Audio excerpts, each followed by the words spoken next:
Kayo ba guys, meron ba kayong kaiba or nakitang pagkakaiba sa kultura ng pagtatrabaho ng Canadian at kung saan man kayong bansa nang galing? Pero tinik ownership niya at sinabi niya na mali ko kasi hindi ko pinaintindi sa inyo ng maayos. Kaya next time, I'll do a better job. Sabi niya talagang ganun. Ganito kasi sa atin kasi, ito medyo masakit to. Ito naman na may halong katotohanan. Kaya minsan, nabibigla yung mga galing sa Philippines na, syempre, manager ng... Hello everyone, this is me again, Joy Fajardo. Welcome back to our new YouTube channel. This is Joy in Alberta. Kung kayo po ay bago sa aming YouTube channel, please don't forget to like, subscribe, at i-share nyo na rin po ang video na ito sa inyong mga friends, relatives, at sa inyong mga kakilala para makapag-spread tayo ng love, positivity, and good vibes. Ayan.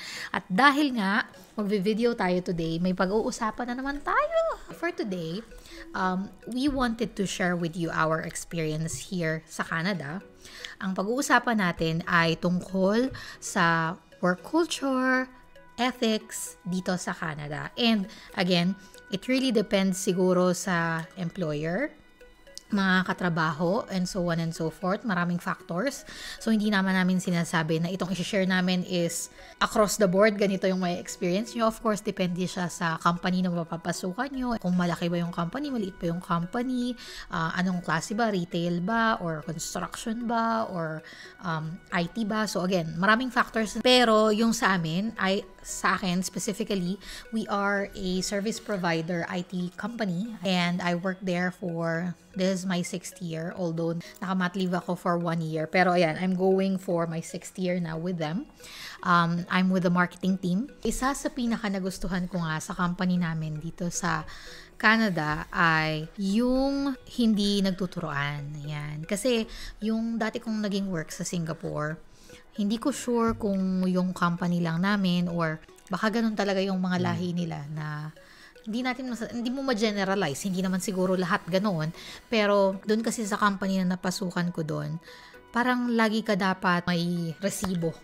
Lahat ng ginagawa mo may patunay ka na it's not me or it's me. Kasi may mga tao na hindi nag-take ownership ng mali nila.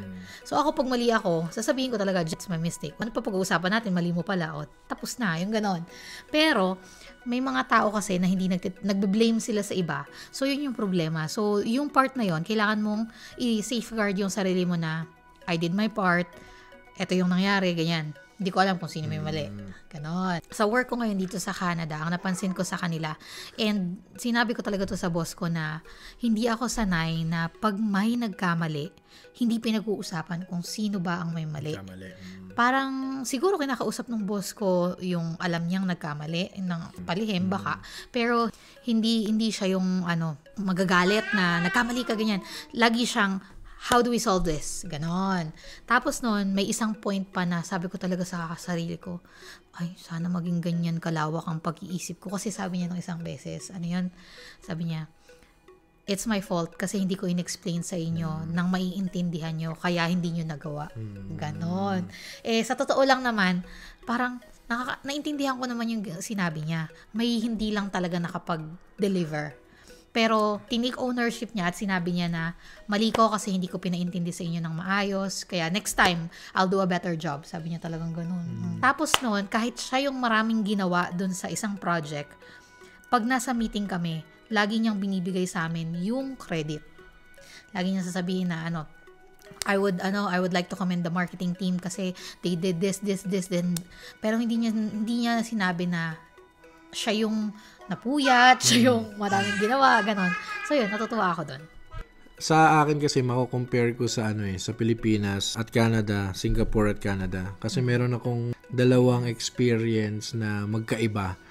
Kasi sa Philippines, nakapagtrabaho ko sa hotel and restaurants. Tapos dito sa Canada, ang unang work ko sa restaurant. So, compare ko naman yung dalawang naging environment nung trabaho ko. Sobrang strict sa Philippines. Sobrang meticuloso yung mga managers, gano'n. Kapag ka manager ka doon, manager ka talaga. So, ang gagawin mo lang talaga doon is mag-inventory ka, mag-order ka, ganyan.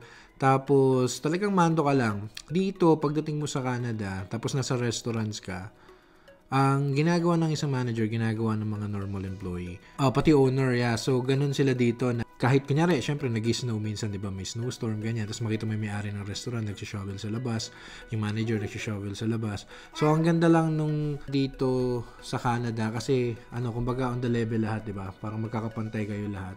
Kaya minsan, nabibigla yung mga galing sa Philippines na, syempre, manager ng resto, manager ng ganyan, ng hotel, tapos pagdating dito, yung job description, parehas lang, title lang yung naiiba. Isa pang pagkakaiba naman sa restaurants, mas malinis sa Philippines. Yun naman ito to. Compliment naman to sa mga resto sa Philippines. Kasi sa Philippines kasi dati, yung mga basura, yung mga pag nagwawalis ka sa gabi, talagang alisin mo yun. Tapos pagkatapos ng shift mo, iikutin ng manager yon, i-check yung ilalim, ganyan. Dito, pwede mo nang igilid lang yung basura, yung mga mugmug ng mga pagkain sa ilalim ng lamesa. Office work naman, Sunday pa lang, nag-iisip ko na nang ikukwento mo ng Monday. Kasi sa Philippines, di ba kapag ka Monday, Monday na naman, ganyan, parang walang pansinan, gano'n. Dito, pagkakita mo pa lang doon sa office mate mo, sa katrabaho mo, ang tatanong na niya agad sa'yo, kamusta yung weekend mo? So, kukwento mo lahat yun kasi mauunahan ka niya, di ba? Alam mo yung sasabihin niya, how was your weekend? Ganun na sabihin mo, good. Tapos, biglang, kukwento niya yung sa kanya. Tapos, syempre, ang hirap naman, bebe, na hindi mo kukwento rin yung nangyari sa weekend mo. So, minsan, gagawa ka na lang din ng, istorya sa isip mo na ito yung ginawa nyo, ng weekend, gano'n. Kasi, ang hilig nila sa, dito, ang activities. Tapos, gustong-gusto nila na nalalaman nila yung ginawa mo ng weekend. Gusto rin nilang i-share yung ginawa nila. Parang masaya sila na gano'n, di ba? Na-share yung kanila. Sa mga naka-work ko naman dito, napakababait nila. And ang pinaka nagustuhan ko is yung pag nasa labas na kayo ng trabaho, magkakaibigan kayo. Yung ganon. Kasi, di ba, pumunta tayo ng Dubai, pinadala tayo ng ganyan. Naramdaman ko sa leadership ng mga Canadians, kasi Canadians yung naging boss ko na sa loob ng trabaho, magkakatrabaho tayo, boss mo ako, nagtatrabaho ka para sa kumpanya. Pero paglabas ng trabaho, grabe yung support system din na ginagawa nila. Yun, mas supportive sila. Hindi masyadong mahilig sa politika mga puti dito. Yeah. Yun lang ang pinaka-ko. Hindi sila masyadong mahilig sa politics dito. Mas madalas sa kanila ayaw ng posisyon. Maririnig nyo rin to sa iba. Yeah. Siguro nga, sabi nga ni Joy, sa Manulife ka diba sa Philippines before, so yung orientation mo is bayad na. Kasi Canadian kayo Canadian company kayo diba? So, dito kasi mas madalas mong maririnig sa mga Filipino na, don't worry, orientation mo, bayad ka na yan. Once na nag-step in ka dun sa loob ng opisina o sa trabaho mo, bayad na yun. Ganito kasi, sa atin kasi, ito medyo masakit to, pero ito naman na may halong katotohanan. Kunyari, isang kumpanya, isang restaurant, na napasok siya ng isang, let's say Asian na lang, wag na lang natin sabing Filipino. Minsan nawawala na yung culture ng Canadian na parang overtime ako, di ba? So, sa sobrang sipag natin, at kaya rin tayo nagugustuhan ng mga employers dito, kasi willing tayong mag-extend ng kamay natin, alam mo yun, para kahit magsabihin natin na 30 minutes, alam mo yun, pumapayag tayo na hindi na mabayaran. Pero dito, sa tingin ko Canadian ang may hawak. Hindi papayag na hindi ka babayaran. Oo, kasi hindi rin naman siya papayag na hindi siya mabayaran di ba? Yun yung mga per hour dito. Pero nga napasok na sila ng mentality nating mga masisipag. Yun, doon na lang natin nilagay. Na yung 30 minutes na extra work natin is hindi natin na hinahabol yun. Yun ay sa tingin ko lang po, huwag niyo naman po akong awayan. Every Friday, guys, we have a meeting with the CEO. Tapos, nakikinig siya, may isang nagsasalita ng passion. Parang passion talk. Merong ibang nagkukwento tungkol sa passion nila naniniwala sila sa alien. May isa na nagbuburo siya sa bahay nila ng alak, mga ganon. So, kakaiba siya. So, wala akong masyadong ma-share. Pero yun nga, sabi ni Kiko, isa sa mga, din is, ganoon din naman siguro sa Pilipinas. Pero dito kasi talagang ini-encourage nila na if you think you deserve an increment, you have to ask for it. Kumbaga sa Philippines kasi tayo mismo yung tayo yung nahihiyang mag-ask. Pero dito kasi you can always negotiate, di ba? Sabi sa akin, nung first time ako nagtanong ng increment, sabi sa akin ni Mihei, of course, hindi ko gusto na mag-ask ka ng increment. Sabi niya, but as your mentor, sabi niya ganun sa akin, if you believe you deserve the increment, don't tell me that you need the increment because you need the extra money. Tell me you need the increment because you deserve it, because you're working for it.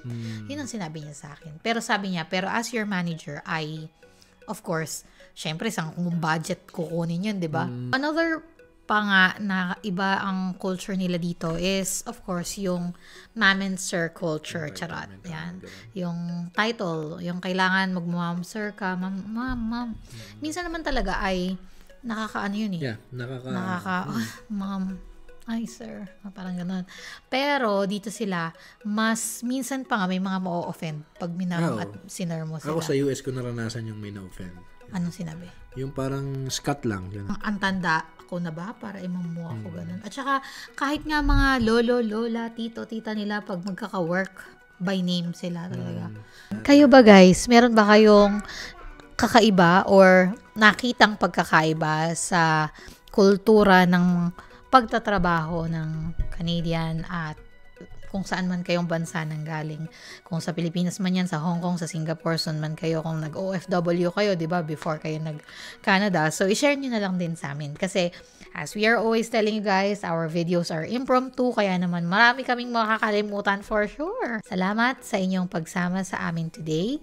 At kung meron pa kayong gustong pag-usapan, susubukan namin na makapag-video according sa inyong wishes. Thank you ulit sa pagsama niyo sa amin today and we'll see you again on the next video. Bye!